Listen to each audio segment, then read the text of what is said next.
Fala pessoal, bom dia, bem-vindos, bem-vindas ao ABM CastCan, seu podcast de vendas complexas. Aqui a gente aborda temas relacionados ao Account-Based Marketing, ao Key Account Management. Bom dia, Bianca, beleza? Seja bem-vinda. Bom dia, Caio, bom dia a todos. Boa tarde para quem é de boa tarde, boa noite para quem é de boa noite. E mais um podcast hoje com um convidado muito querido, uma pessoa com quem eu trabalhei por um bom tempo. E pode fazer as honras de apresentá-lo aí, Caio. Maravilha, tá ficando cada vez mais desafiador no nível aqui, né? A gente vem de um convidado pesado aí semana passada, o Kesley, hoje a gente vem com o Bernardo. Jornada interessante. Antes de chamar o Bernardo para cá, fazer um jabá com vocês aqui, a gente tem algum lugar aqui embaixo, nosso QR Code, para vocês que cadastrar ali no nosso Substack, a nossa news semanal, né? Que fala sobre temas relacionados ao ABM, ao Key Account Management também, com a autoria da Bianca. Então, escaneia aí com a câmera do celular, se cadastra lá enquanto é free. Mas agora, sem mais demoras, chega para cá, Bernardo, seja bem-vindo. Tudo bem, Caio, Bianca? Tudo bem. Bom dia aí a todos e boa tarde, né? Ou boa noite para os ouvintes. Muito bem, seja muito bem-vindo, Bernardo. Muito obrigada por aceitar. É sempre bom ter amigos que topam as coisas com a gente e um prazer ter você aqui hoje, tá, Bê? Sem dúvida, o prazer é todo meu e sempre legal essa oportunidade, né, da gente trocar conhecimento, trocar figurinhas, enfim. Tem certo nem errado, estamos aqui para aprender mesmo. Boa. É isso. Começar contando um pouco de você para as pessoas, para quem ainda não te conhece, para quem já conhece também saber um pouco mais. Poxa, convidando a galera para ver o episódio de hoje, foi muito comentado e curtido lá, o pessoal te adora.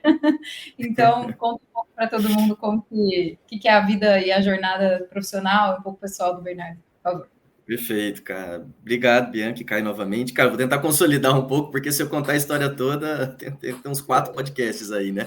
Mas, enfim, atualmente, né, eu sou um cara casado com a Letícia, eu tenho um cachorrinho, Theo, e ano que vem eu tenho uma excelente notícia, vou ser papai, né, da Giovana, então tô trazendo, não vou falar em primeira mão, mas trazendo aqui, né, já esse disclaimer aí dessa novidade maravilhosa.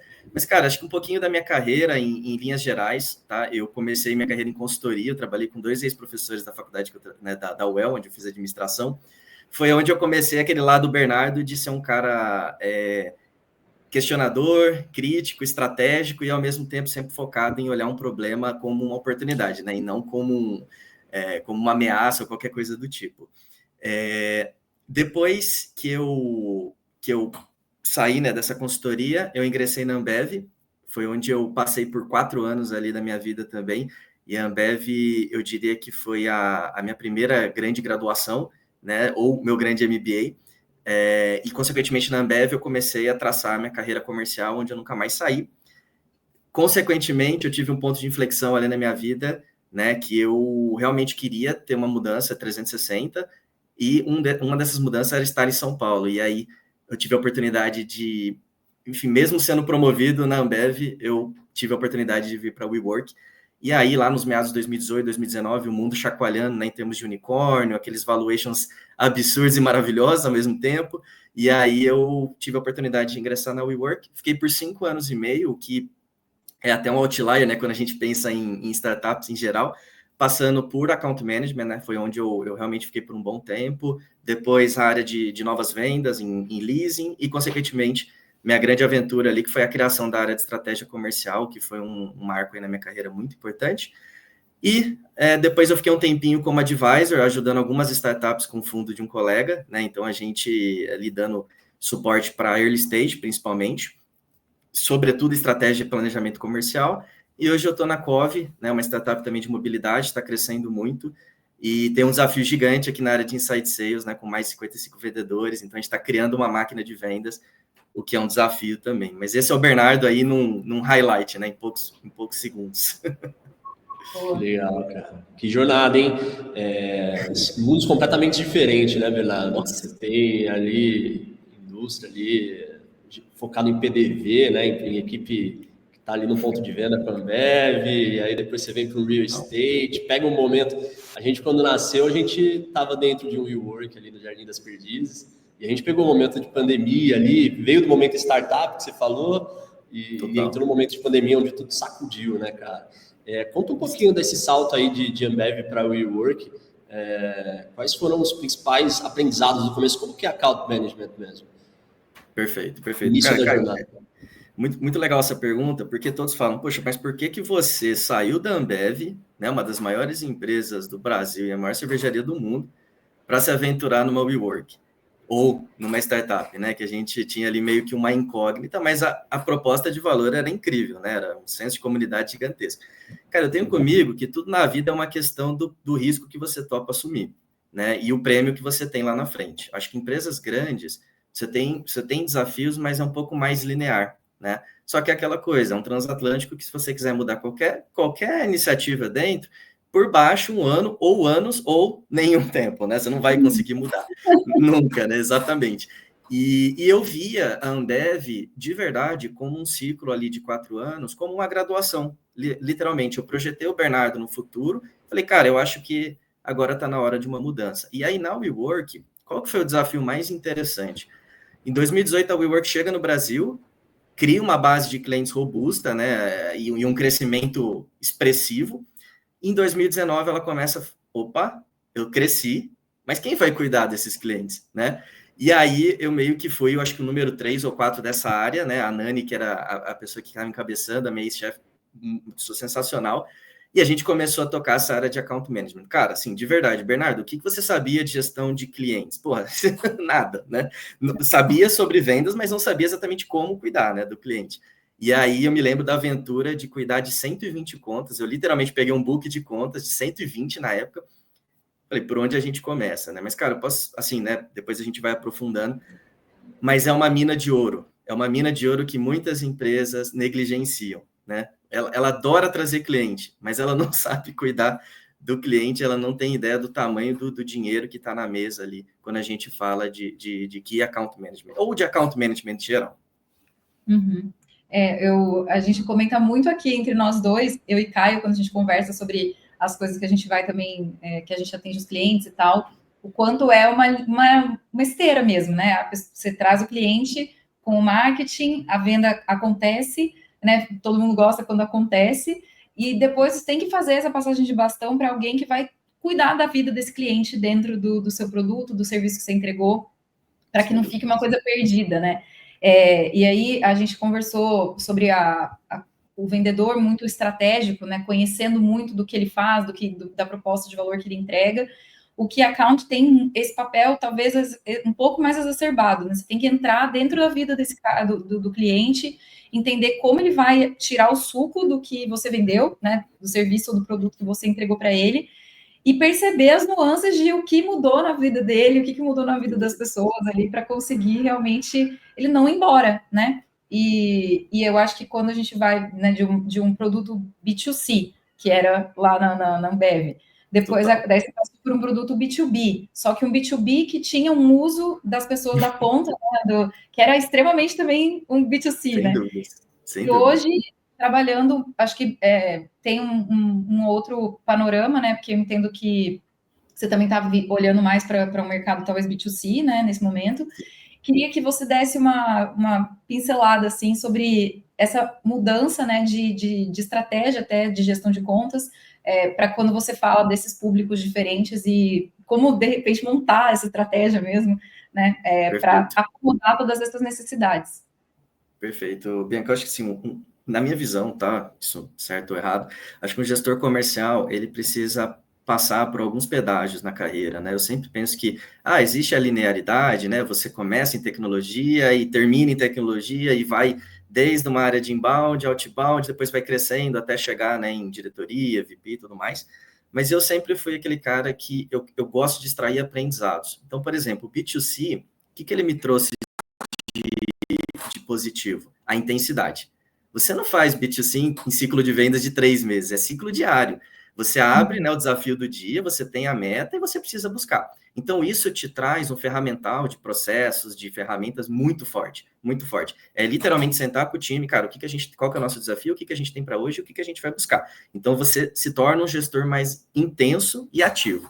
Quando a gente vai para o B2B, se a gente tenta aplicar essa mesma lógica, a gente perde a venda, né? Porque quantos gestores ficam cobrando pipeline todos os dias, sabendo que o ciclo de vendas é de 3, 6, 12 meses, né? Então, isso realmente, aí você precisa ir na engenharia da negociação, onde ela está, com quem que você está falando, né? A gente tem aí estudos que apontam 15 pontos de contato diferentes para você fechar uma negociação B2B, né? Desde toda a complexidade de stakeholders internos e externos. Então, acho que essa mudança eu soube respeitar, né? Então, eu não, vou trazer a cultura da Ambev para o WeWork. Cara, são culturas diferentes, né? E todas as empresas que tentaram fazer isso, não necessariamente tiveram sucesso.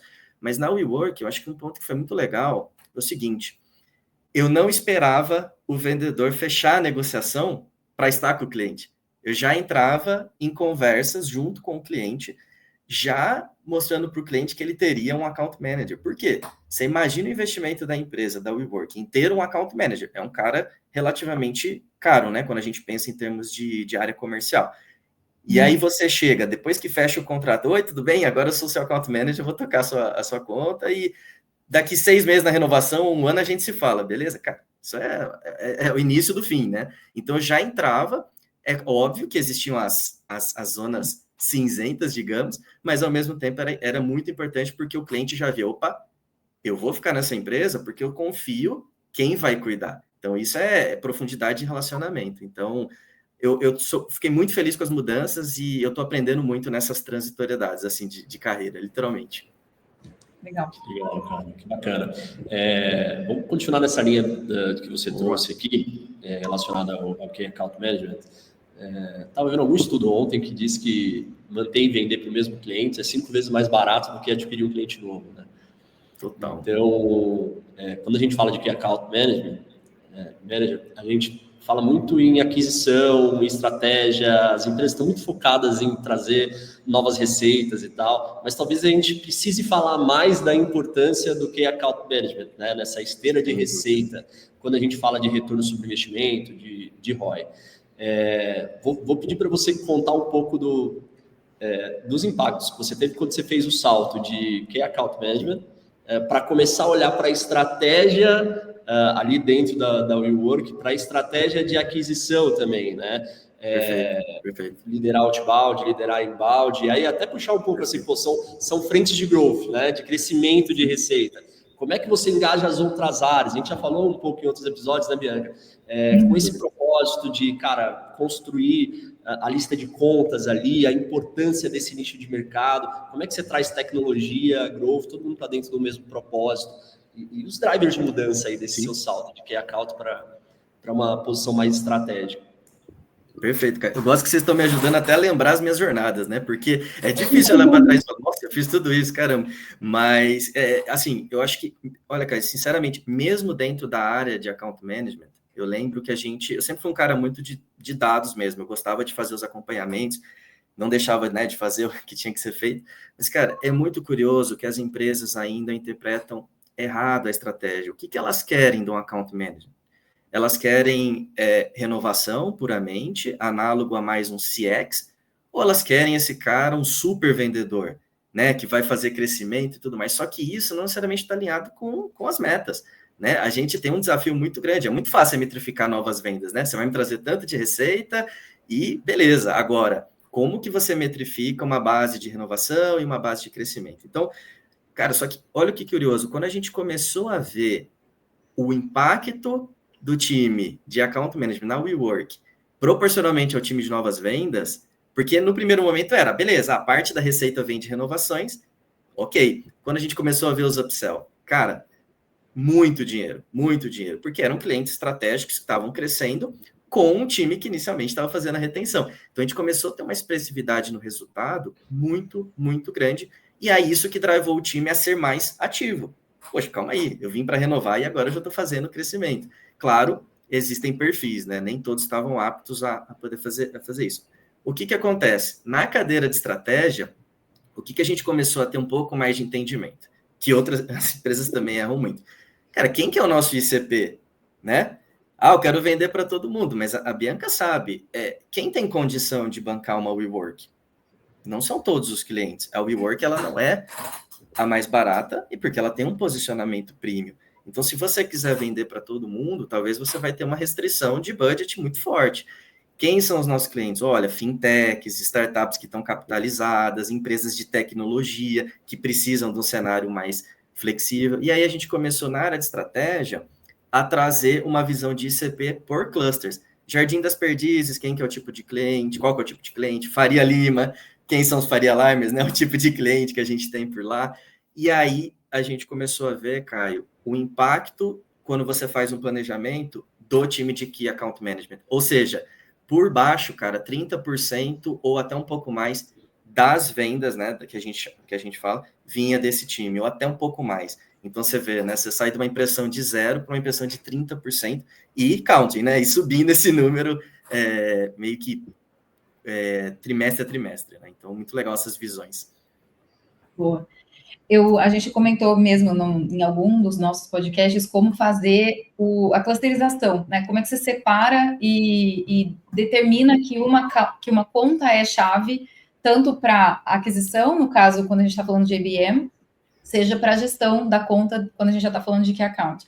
E eu acho que isso muda muito de empresa para empresa, e também vai variar até dentro do cenário em que a empresa está naquele momento, né? Porque acho que a gente comentou, né? Tem momentos que você vai precisar trazer uma conta muito, muito grande, que vai pagar pouco, de repente, por uma questão estratégica de você estar atendendo aquele cliente e poder colocar o logo lá no seu site, né? Contar aquele case, né? E tem momentos que você já não precisa mais daquilo, você precisa da saúde operacional ali das suas contas e que está tudo certo e você está conseguindo ter, né, lucro, de fato, né?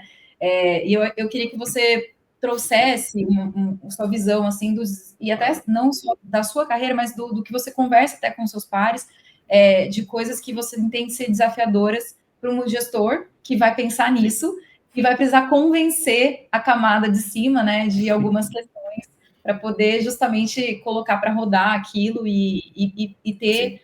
até o apoio para fazer as coisas andarem conforme um planejamento, sem querer atropelar muito, né? Porque às vezes você planejou e aí joga tudo no lixo porque alguém está muito ansioso, né? Então, comenta um pouco sobre esses desafios, por favor. Não, perfeito. Até citei aqui, né, Bianca e Caio, o meu início ali na área de Account Management na WeWork foi literalmente uma lista de contas no Excel e, cara, vamos para cima e aí você vai tocar. Só que qual que é a história, né? E é muito legal como a teoria e a prática elas se relacionam. Comecei, beleza, eu tenho 120 contas, deixa eu entender um pouco do comportamento delas. Faturamento, né, MRR, margem, né, todas as informações, número de posições, se é uma empresa global ou se não é, se é uma empresa listada ou se não é, se a gente, né, tem algum ponto de contato global. Então, começamos a fazer um mapeamento, né, dessas contas, um perfil dessas contas. Olha que legal, dessas 120, eu já meio que tinha 20, cara, essas são as minhas high touch. Essas daqui eu preciso ter cuidado. Tem uma parte que é o medium touch, que é aquelas que eu posso ter um híbrido entre muita personalização e pouca personalização, né? Então eu consigo fazer. E eu tenho as minhas, que são as mais low touch, que é aquelas que eu posso ser um pouco mais reativa, entre aspas, né? Então atuar um pouco mais sob demanda. Então já era uma forma da gente fazer um perfil ali de contas. É claro, né, que depois no futuro, ali não muito distante, a WeWork ela investiu no Gainsight, que era uma extensão dentro do Salesforce, que a gente tinha o Health Score. Aí, cara, era um prato cheio, né? Porque a gente conseguia olhar a conta. É um contrato curto, tem muito desconto, o NPS tá tritado, o que está acontecendo? Então, a gente conseguia ter um mapa para poder identificar essas contas. Mas, assim, no high level, quando eu converso com o pessoal, qual que é a grande dificuldade? A estruturação. Como que eu segmento uma área de key account? Primeiro, você precisa entender quem são seus clientes e você precisa ter uma habilidade de segmentá-los. Eu trouxe aqui um exemplo, mas você pode até adicionar alguma camada de, beleza, eu tenho uma conta high touch, mas ela é o quê? Ela está em alto crescimento? Ela é por exemplo, uma Stripe, que, cara, eu lembro que estava na Word, crescia, né? Kavak, crescia, ou ela é uma conta que está estabilizada, ela não demonstra tanto crescimento, seja de indústria, né? Seja no mercado e tudo mais, ou ela é uma conta que já está, tá tendo um movimento inverso. Essa estruturação é onde você vai conseguir alocar a sua equipe. Você não pode acreditar que um Key Account Manager ele vai tocar 100 contas com qualidade. Né? A gente tinha, por exemplo, na WeWork, a própria Cissa que tocava lá Cube e Habitat, que são 2 projetos muito grandes, e outros 4, 5 contas muito estratégicas. Outros podiam tocar 100 contas, mas com um grau de personalização e um grau do dia a dia ali de atividade muito mais coerente com isso, né? Então, acho que as empresas, elas precisam sim fazer. É um exercício duro, mas é importante, porque depois você vai traçando todas as iniciativas correlatas por essas divisões. Um exemplo, clientes high touch, eu convidava para eventos, eu fazia reuniões semanais, tudo que era de novidade da WeWork eu trazia para eles. Cara, eu só chegava na renovação com tudo concretizado, Os clientes low touch, eu ficava ali de olho, se não tinha nenhum tipo de problema, mas chegava na renovação um pouco antes, né? Chegava 2, 3 meses antes e fazia a renovação. Então, você tem que ser estratégico, cara, senão a rotina te engole e os clientes saem e você não sabe nem explicar o que está acontecendo, né, no fim. Exato. Total, que massa, cara. Falando um pouco de quando você migrou ali para a cadeira estratégica, né? Indo um pouco mais para aquisição, talvez. Conta um pouquinho para a gente. Você falou de clusters, né? Por comportamento de consumo. Eu já fui usuário WeWork, mas por conhecer pouco esse mercado, por nunca ter atuado, talvez me conheça se eu estiver falando besteira, tá? Que isso?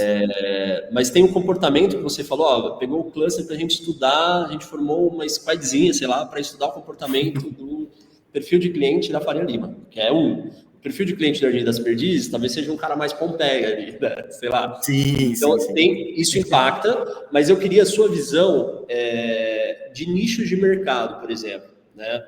Por exemplo, quando eu estava lá dentro do Jardim das Perdizes, acho que a maior conta era da Domino's, né? Que é um tipo de indústria. Né? Agora, tinham outros perfis de empresa lá, de A a Z.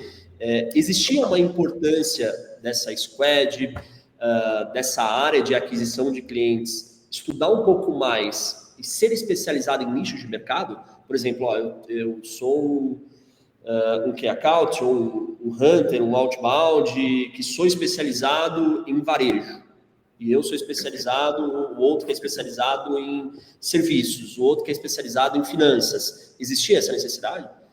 Deixa eu só comentar uma coisa, eu acho que vai encaixar, eu acho que é mais um complemento sobre o quanto as pessoas precisam estar olhando para esse treinamento, né? O papel da liderança disso, o papel do Key Account, em perceber também o quanto precisa estar atualizado sobre o seu próprio nicho, porque cada empresa vai ter uma métrica, né? Essa clusterização ela vai variar de acordo com o que a empresa precisa olhar, né? Então, acho que complementando, assim, o quanto você vê a necessidade de treinamento e de uma orientação para os key accounts e para os vendedores nesse sentido.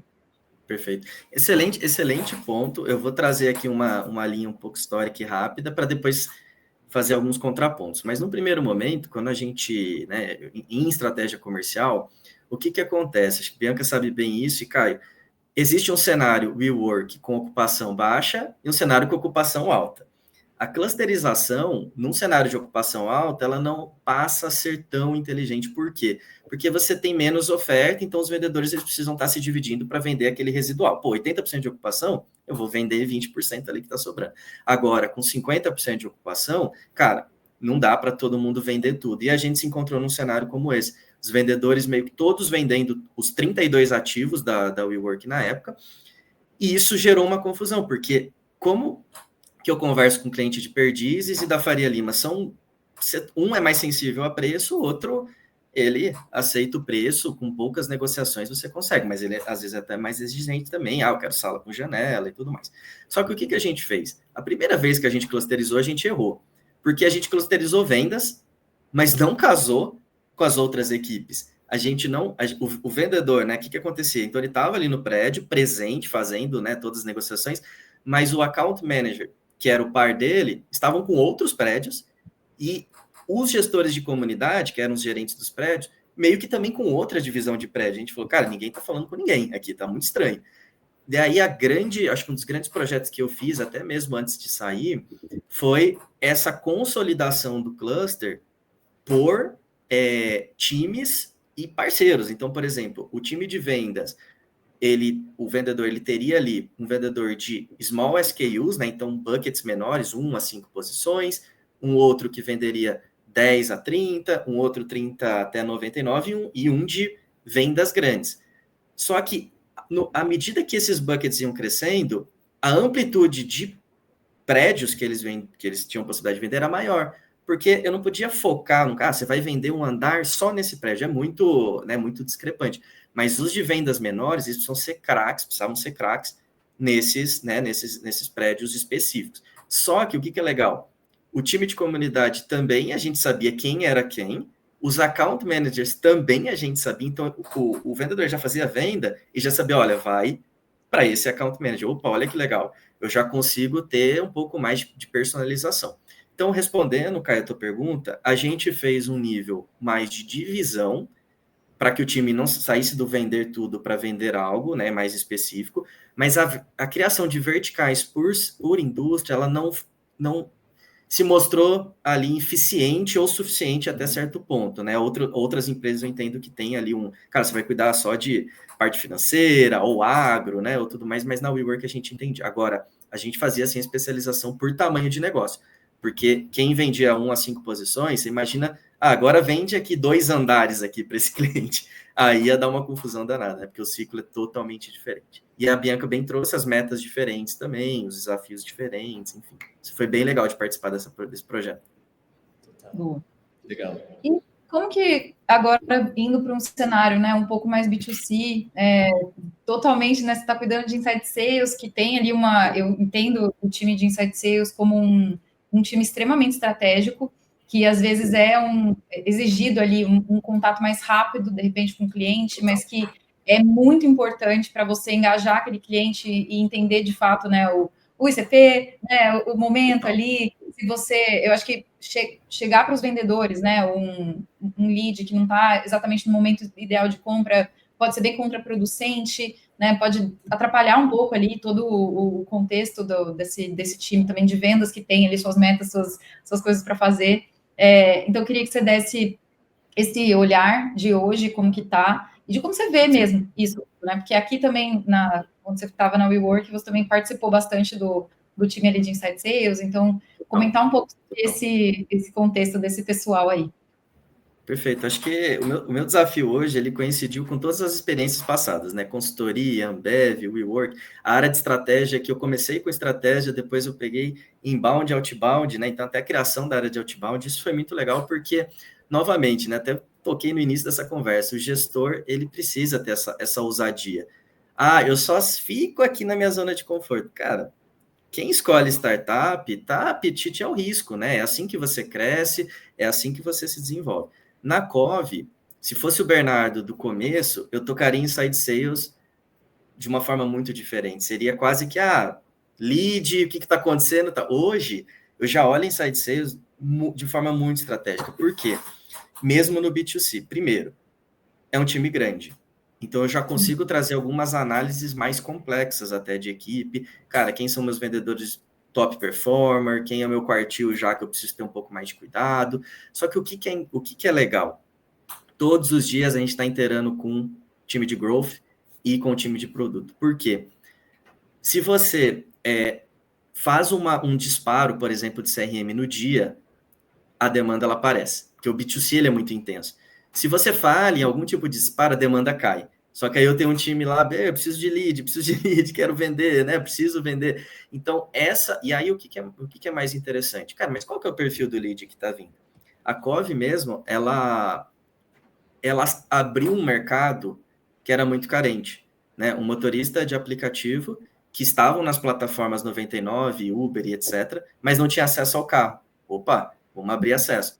Só que qual que é o ponto? Você começa a abrir acesso também para alguns clientes que acabam tendo um risco de inadimplência, né? Porque tem um risco de crédito e tudo mais. Então, a gente já vem aprendendo qual que é o perfil ideal, qual que é o perfil que tem menos sinistralidade, qual que é o perfil que tem um maior LTV, que vai ficar mais tempo, né, com a Cove, consequentemente, até comprar um carro da Cove.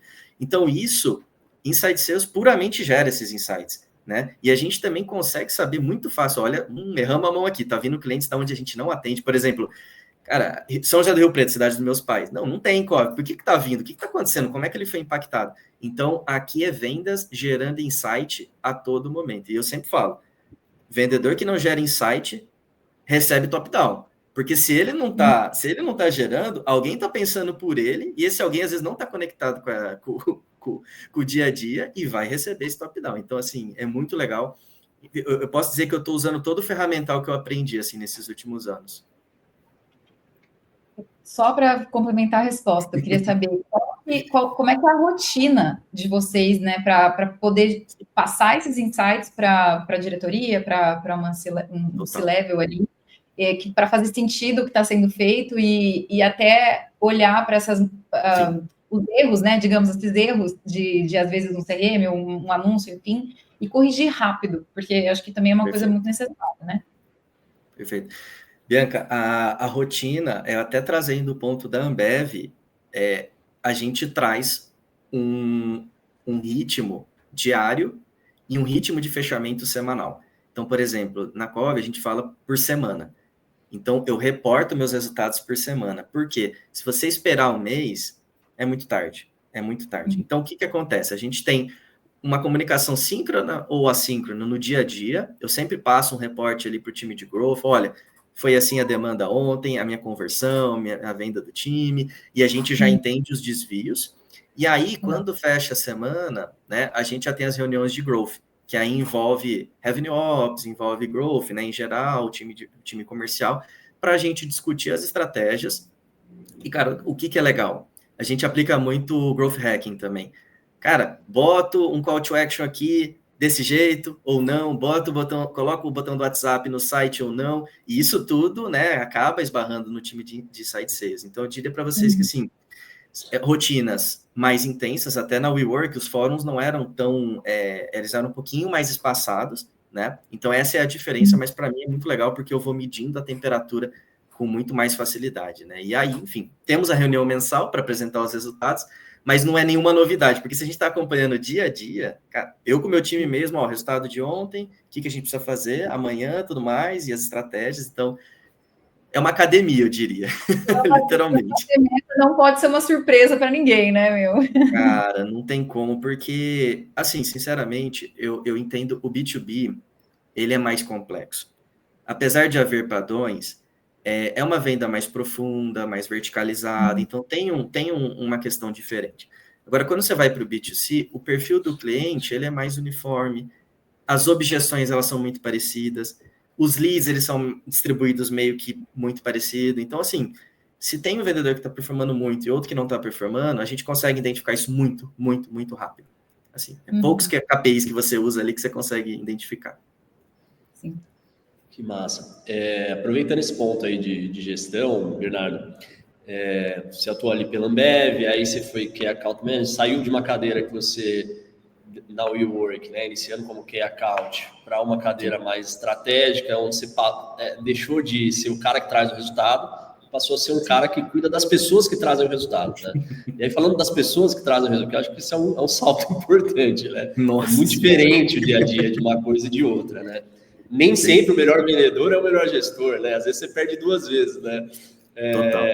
Mas falando desse salto e sobre um olhar de pessoas mesmo, imagino cara, são 3 mundos completamente diferentes, né? E agora mais B2C, COV, mobilidade urbana, motorista de aplicativo. Isso acaba refletindo também no perfil de profissional que forma a equipe, se eu não estiver enganado. Como é que você se prepara culturalmente, né, para esse ecossistema de colaboradores diferente? Porque, pô, o cara que visitava o ponto de venda da Ambev, ele é um cara de uma área, de uma classe social XYZ, ele curte tais assuntos. No WeWork já é mais uma galera, sei lá, me corrija aí, mas uma galera ligada à comunidade, mais culta, total, né? total. Na COV já deve ser um outro perfil que eu não conheço. Como você se prepara culturalmente para lidar com essa galera? Cara, assim, muito acompanhamento, né? Terapia, brincadeira, né? A gente tem que fazer Não, brincadeira. A gente, assim, tem, né? Primeiro, né? Todas as minhas experiências elas me transformaram, acredito, numa melhor pessoa e, consequentemente, no melhor profissional. Na Ambev, olha que curioso. Quando eu assumi como supervisor de vendas, eu acho que eu tinha meus 20 e poucos anos. Haviam vendedores ali com 50, 60 anos. O cara tinha de vida, tinha de Ambev o que eu não tinha de vida. Aí você imagina, um cara novo chegar, você tem que vender assim. Rapaz, eu ia ser escorraçado, né? Na primeira reunião ali com o time, eles não iam me respeitar mais. Mas o que é legal disso? Exatamente o perfil que você trouxe, Caio. Vendedores de classe social mais baixa, vulneráveis, mas com muita vontade, né, de fazer acontecer. Afinal, o cara visitava clientes de segunda a sexta. Então, duas coisas que eu fiz. Eu, primeiro, humildade. Eu fui vendedor por um mês para literalmente aprender com eles, literalmente para pegar lá o Palm, né, a gente fazia as vendas, e visitar PDV a PDV. E entender tudo o que estava acontecendo. Aí eu entendi um pouco. 2, eu trouxe uma visão de dados. Ou seja, eu combinei o que eu sabia com o que eles sabiam. Então, eu traduzia, né? Porque os desafios eram grandes. Então, cara, como que a gente consegue falar numa língua, né? Que eu vou chegar nos meus resultados, vocês vão chegar nos seus resultados e todo mundo vai ser feliz. Porque quem trabalhou já com esse perfil sabe que não existe não bater meta. Que ele não pode viver só com o fixo. É muito delicado isso, mas é a verdade. Quando eu vou para WeWork, é um perfil social diferente, profissionais que formados na GV, no INSPER, na PUC, no Mackenzie, então tem outras aspirações. Ah, então, Beré, é mais fácil. Pelo contrário, você tem uma gestão de expectativa, de carreira, de ansiedade, de anseios, né, gerais, que você também precisa estar muito atento. E aí, é aquela coisa, eu sou bom, vou ser promovido em 6 meses. Calma, você estudou numa faculdade boa, mas tem muita lenha para queimar ainda, e isso não significa que você vai ficar 10 anos aqui para ser promovido.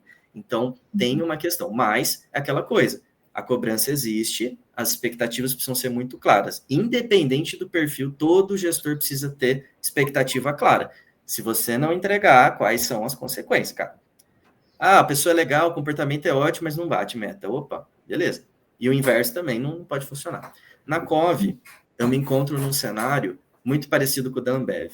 Um perfil mais novo de vendedores, na verdade, um mix, mas eu tenho um perfil relativamente novo. Só que a gente começou a fazer essa questão do candidato ideal. Foi uma discussão recente que nós tivemos. E aí, realmente, Caio e Bianca, a gente viu que, cara, moradores da Zona Leste, que já trabalharam, por exemplo, com consórcio, ou em startups, por exemplo, Creditas, Cavac, que estão acostumados, né, com esse ambiente, e que também tem vulnerabilidade. Então, eu tenho totalmente uma mudança de gestão.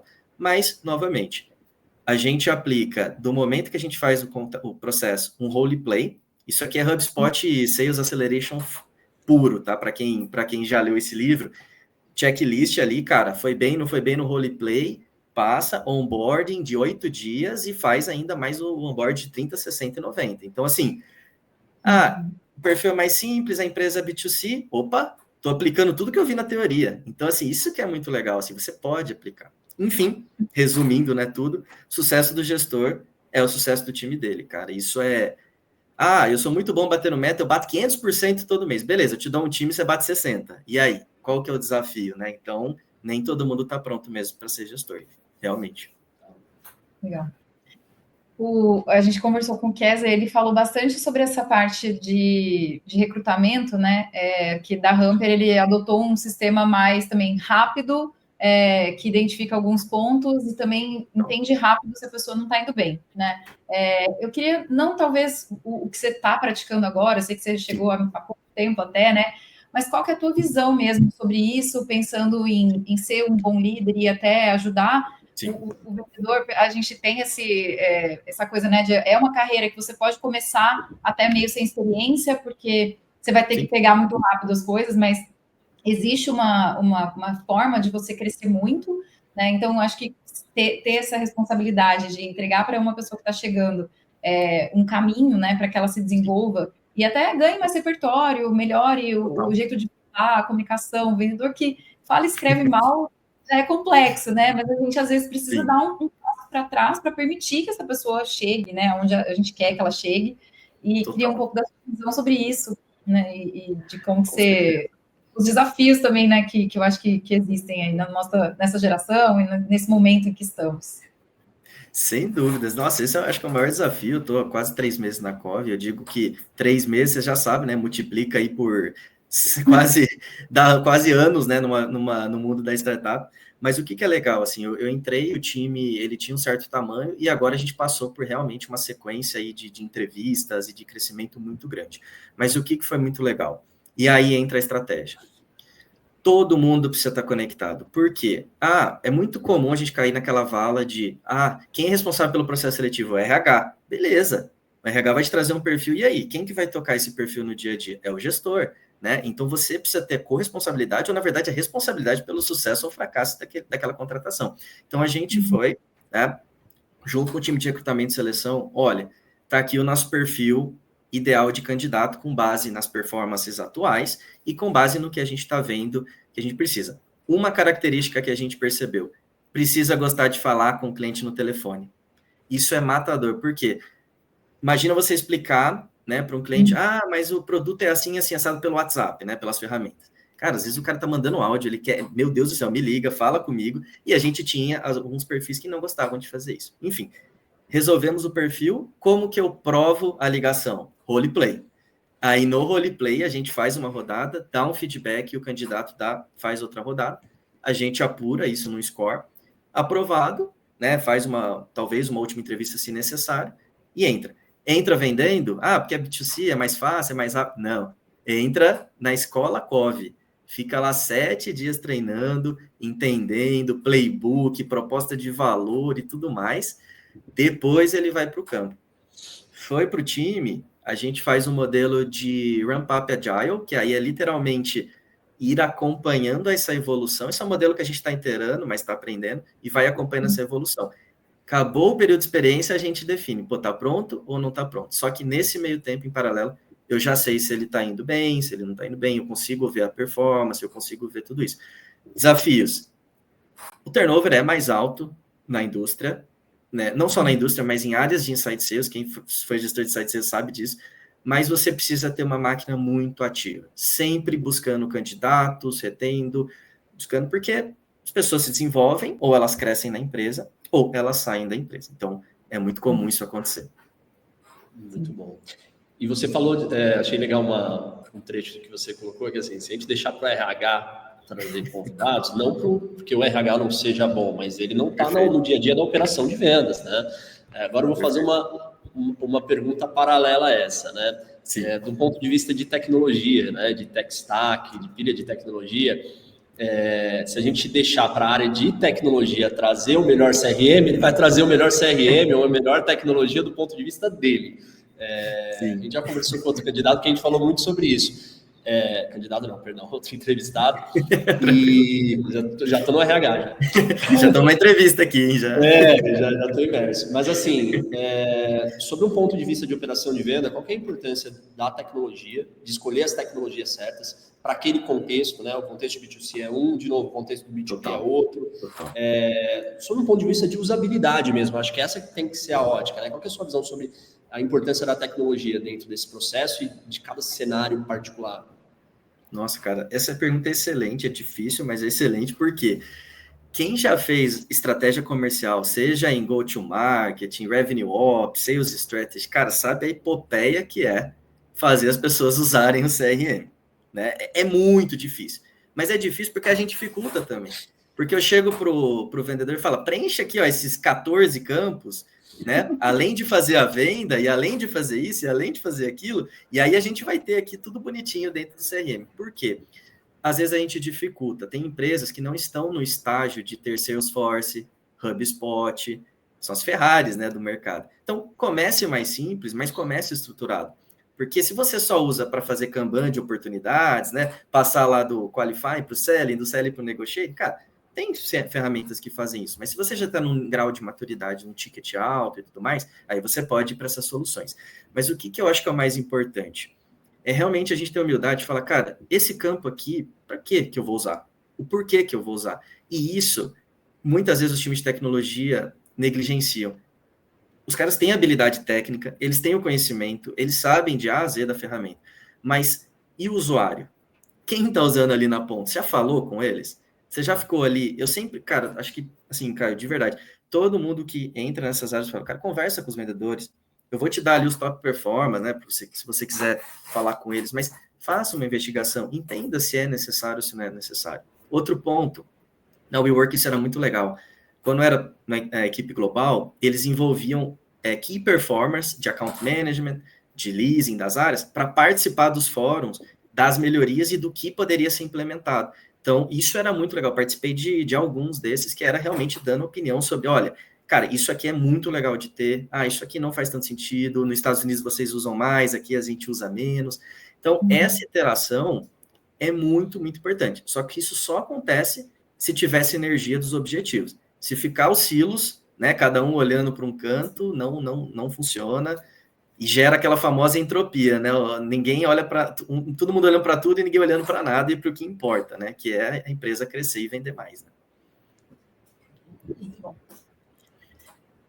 Caio, você quer puxar mais alguma temática assim mais dura ou a gente pode começar lá para a parte da leveza da coisa, né? Não, tá tranquilo. Acho que a gente fez o playbook inteiro já, tá? Legal. Eu tô curioso com o que você revelou no começo ali, de filho e tal. Né? Nossa. Eu vou fazer uma última só pergunta sobre o... Claro. Aproveita que eu tô no auge aqui, eu tô quente aqui, vamos. A última sobre essa fase que você comentou de ser advisor, né? É muito gostoso a gente chegar para uma empresa e perguntar para ela, me conta aí seus problemas e eu vou te ajudar a criar um plano para você chegar lá, né? Porque executar o plano é a parte difícil, né? A gente pensar no plano, pensar o que vai realmente resolver é a parte boa, é a parte gostosa de fazer, né? E aí ter ali a mão na massa é o complexo do dia a dia de você ajustar e fazer as melhorias e realmente tem claro que é difícil mesmo, né? Preencher CRM, é fazer cabeça de e-mail, é difícil, o trabalho é difícil, né? Mas eu queria ouvir o que você mais escutou das empresas, assim, com quem você conversou nesse momento, das dores e das questões que estavam mais gritando, para o pessoal se sentir menos triste de estar passando pelas coisas aí. Vamos ouvir um pouco dessas dores aí do confessionário. Sem dúvidas. Cara, esse fato de ter sido advisor, é até curioso os nomes, né? Advisor, consultor, mas é engraçado que tem algumas diferenças, né? Eu já trabalhei como consultor e quem trabalhou com consultoria sabe que às vezes é uma dor. Você vai lá, faz um baita estudo, quebra a cabeça, só que a tomada de decisão, ela tá com quem? Com o contratante. E aí você fica, poxa, queria fazer mais, né? Que nem os caras brincam, pô, a McKinsey entrega um PPT lá e cobra 120 mil, né? Tô brincando que a McKinsey é fantástica, mas às vezes, né, a gente quer ir mais para dentro. Como advisor, eu acho que eu fui um passo além. Mas o que eu percebi? Independente principalmente da startup, em early stage, são founders muito técnicos, né, que têm o background normalmente em engenharia, ciência da computação, então, assim, uma inteligência absurda, mas quando a empresa precisa escalar, precisa crescer, cadê a organização de vendas, né? E aí você começa a cair para dentro da rotina, entender que o pipeline ele não está bem organizado, ele não está previsível, né? Confunde-se muito, nossa, eu vou criar aqui várias camadas no meu pipeline e aí às vezes se confunde, né? O que é um estágio, o que é uma atividade. Então tem uma parte conceitual muito forte, tem uma parte de começar a pensar em como escala, porque é aquela coisa, o founder está fazendo a venda, beleza. Aí ele tem o número 2 dele, que às vezes é um vendedor muito bom, um gerente, beleza, ele também sabe fazer. Aí a pergunta que eu sempre faço, se você tiver 15 vendedores hoje, como é que você ensinaria eles? Né? Como é que você sai de cena e escala? Como é que você vira realmente o CEO, né, o founder, o cara que vai tocar a parte estratégica e você escala a sua equipe? E aí você percebe uns instrumentos básicos mesmo. Quem é o seu cliente? O ICP, quem você deveria focar, aonde você deveria focar, né? Você já tem marca suficiente para poder esperar o cliente vir no orgânico ou não? Você precisa colocar um paid muito forte, ou você vai por meio de parcerias, e aí você começa a criar os instrumentos de playbook, né? Teve uma última que eu participei ativamente criando playbook. Eu participava de dailies do time, de reuniões semanais, né? Para dar um guia, ver onde eu vou, o que eu faço. Isso é muito legal, porque realmente você vê o valor sendo gerado. Então, meu ponto é, o padrão que eu entendi é, quando a venda precisa começar a escalar, existe aí uma dificuldade muito grande, tá? De juntar tudo isso e transformar num processo escalável. Muito bom, muito bom. Mais um tempero aí, hein? Tava faltando esse temperinho de startup aí, curti. Cara, eu tenho um menino de 5 anos, né? Sem dúvida nenhuma, de tudo que eu já passei, eu sempre fui de vendas também, passei pela Embratel, né? Que era esse navio transatlântico, já foi estatal, né? Você imagina, né? Difícil de mudar as coisas, mas enfim, sem sombra de dúvida, de todas as áreas que eu já passei da minha vida, a mais desafiadora é ser pai.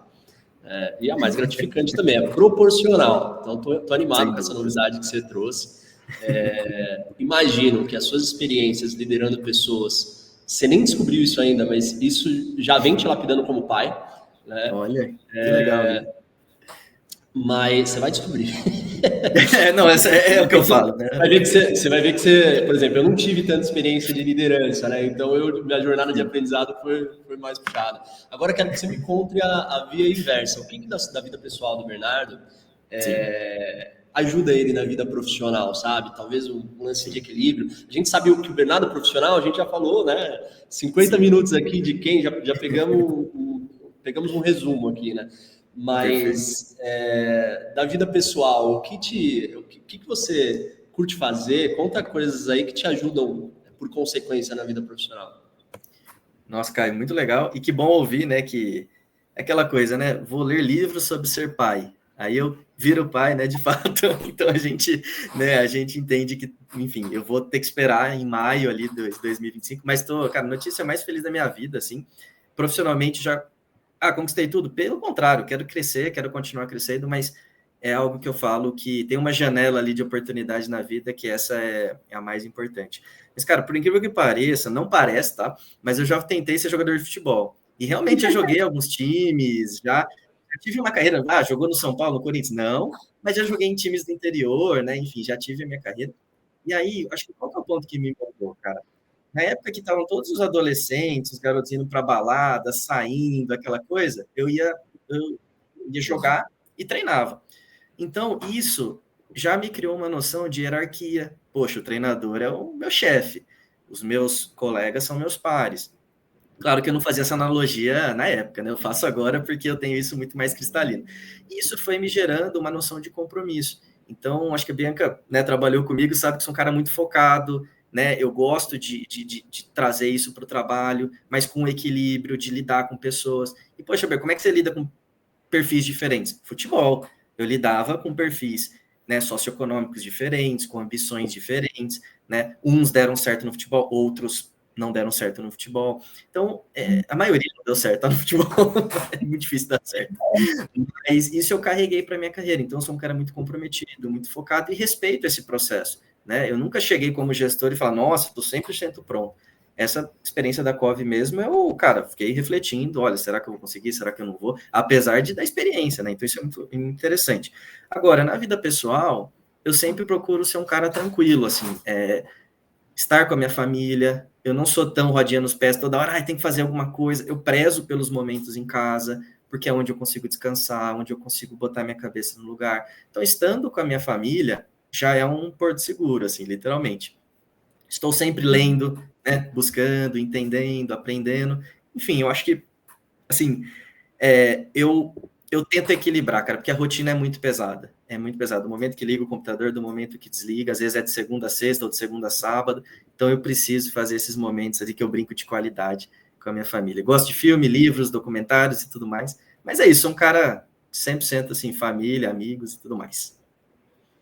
Que massa, cara. Já tivemos ultramaratonista aqui, Bianca. Já tivemos jogador de futebol americano, jogador de futebol, tá ficando completo. Né? Dá para montar um time aí dos ex alguma coisa. Achar alguma coisa que não vira ex, né? Eu sou crossfiteira, né? Então, isso aí você não precisa virar ex nada, porque ninguém espera que eu compita. Então, isso que é bom. Mas o CrossFit já é um excelente desafio aí, né? Rendimento. É que competir é diferente de treinar, né? Assim, eu vou lá para brincar todos os dias, né? E para quem vai para competição é mais complexo. Total. Eu sou ex-fisiculturista. Acho que isso dá para falar. Aí, ó. Aí. Não, sempre, se a gente cavucar aqui, sempre acha coisa de todo mundo. Muito bom. Dicas para quem quer entrar aí num cenário de vendedor e construir uma carreira nisso, e enfim, ir de um inside sales, que é uma carreira mais inicial, vai chegar numa cadeira de head, precisa de faculdade, o que você acha que a pessoa precisa fazer para conquistar isso que você trouxe também tão bem na sua história? Perfeito. Cara, eu sempre, assim, novamente, né, certo e errado, eu sempre fui um defensor de você acompanhar a teoria com a prática. Eu fiz administração. Quantos alunos saem da administração e vão para o MBA? Gente, você quer queimar dinheiro, é a melhor coisa. Porque, assim, você fez administração, você vai fazer um MBA, espera lá uns 5 aninhos, né, para você pegar uma experiência, pegar uma bagagem. Então, eu sou muito adepto de estudos, eu acho que estudante para a vida, tá? Isso acho que não deveria parar. Agora, precisa ser um estudo formal? Não necessariamente. Você pode estudar no ChatGPT, no YouTube, no Instagram mesmo. Hoje o feed é todo ali com pessoas de referência. Então, você tem formas, né, de estudar que não necessariamente você precisa estar investindo muita grana. E aí, a prática é humildade pura. Eu falo, gestor, ele tem que ser executor. Ele tem que estar junto com o time, ele tem que estar entendendo as necessidades. Cara, você é gestor, você não fala com o seu time. Você não entende sobre o seu time, você não defende seu time, cara, o que está acontecendo, né? Tá muito estranho tudo isso. Então, realmente você precisa estar ali, né, 360, e é claro, quando eu falo executor, não é fazer pelo time, mas é entender as dificuldades do dia a dia e trazer isso para os stakeholders. Falar, gente, ó, isso aqui a gente precisa resolver, por isso, isso, isso. Então, sempre foi minha característica, e eu acho que uma pitada adicional para quem gosta, cara, é importante manjar um pouquinho de dados, sabe? É importante ter uma capacidade analítica, isso gera um diferencial. Ah, mas como supervisor de vendas você usava dados? Bastante. Planilhão mesmo, sabia de Excel e gerava valor, cara. Ah, você tem que manjar de programar. Assim, de verdade, é o conhecimento que eu falo de você ter uma situação ali complexa, quebrar em pedaços e transformar isso em ações práticas, né? Iniciativas práticas. Então, acho que essa é minha dica aí para todos. Muito bom. Você saber fazer as perguntas certas, né? Você não precisa nem saber fazer exatamente planilha, mas você precisa falar qual é o número que eu preciso olhar, e aí, de repente, pede ajuda para alguém, né? Se você não é a pessoa da planilha, pede ajuda para alguém, né? Mas você tem que saber quais dados você quer ali, né? Para você poder tomar decisões. Legal. Grandes perguntas e grandes, né, reflexões que trazem ali resultados expressivos, né? Então, isso é muito legal. Acho que foi minha carreira inteira fazendo isso. Muito bom. Vai estar aula, né? Programa? No começo, se um dia a gente montar um MBA em vendas aqui, eu já vou colocar como aula inicial. Essa gravação aqui. Muito bom, muito bom. Que legal, obrigado, Bernardo.